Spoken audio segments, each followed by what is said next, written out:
We will to parachute all the guns of the force. Get ready, airborne from skies of blue. Ready to go. Coming, make the jumps and take your boats today. Let's go, put on your boots, your jumping boots, your parachutes, get all those gliders ready to attack today. Hook up or we'll be gone. And today on Have a Knife Day, we are here at another exhibit at the historic city of Natchez, Mississippi.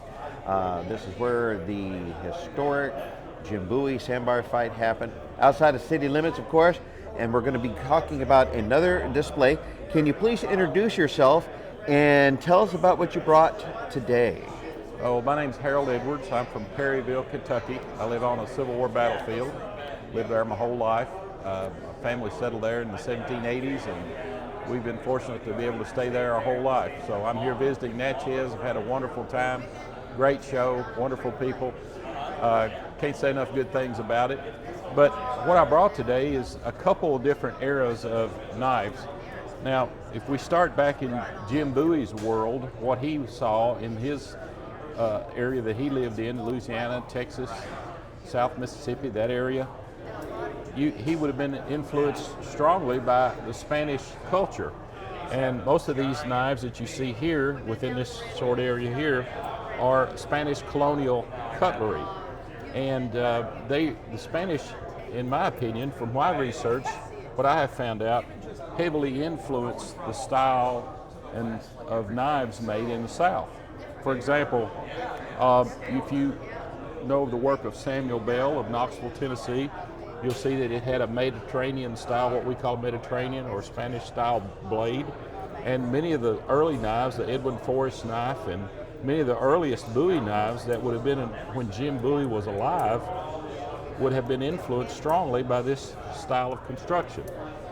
This knife was used in the Mexican War by an American from Waco, Texas, and this old lithograph here is of the Mexican War period.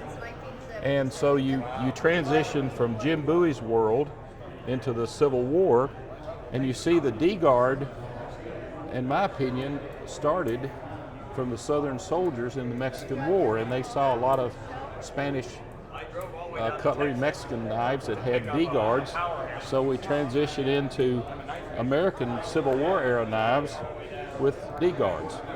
And other than the D-guard, the knife had changed so much over the years that it's as personal as the people who carried them. And that's one of the beauties about handmade items, is it kind of reflects the person's personality or the maker's personality. So I tend to like big, heavy, handmade early knives, and a lot of these are. Now, this case is some really earlier knives and some probably later knives. We call them rifleman's knives, or knives that would have been carried by riflemen from the Revolutionary War up through the Civil War, and maybe later. But they were smaller, lighter, and more utilitarian than fighting knives. These knives were designed to fight with. These knives were designed to use every day, skinning animals, that type of thing.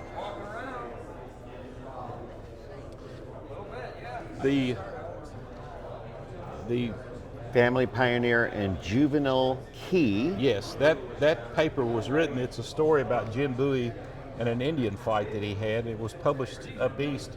There was a real appetite for people in our eastern cities, in the Northeast especially. They loved to read stories about the adventures in the West. And at that time, Mississippi, Kentucky, that was the West. We hadn't got to California yet. And this is September 14th, 1833, just to give everyone a good understanding of it. Where we have YouTube and Netflix and everything, people will have their dime store novels, right, and other publications. And here on the frontier is where the excitement of maybe the city, long tamed, yes, and gentrified, didn't necessarily have it. So people ate that up like a Sunday morning comic. Yes. The Jim Bowie fight story was probably duplicated many times throughout the South, but because of the foresight of his brother helping promote this thing. And his get it brother's in the name was Reason. newspapers. So Reason had his reasons. Right. So there was this huge interest all of a sudden in a Bowie knife. Yes, indeed. So And all its shapes and forms. in all of its shapes and forms. Well, if somebody wanted to get a hold of you, how could they do that? My email address is edw100255@yahoo.com. And thank you for sharing. It's important for us to understand our country's history and to appreciate and what it took to get us this far. Well, thank you for doing this, and thank the viewers for watching. Thank you. All right. And as always, have a nice day. Have a good day. We will to perish all the guns of the foe and still get ready. Airborne.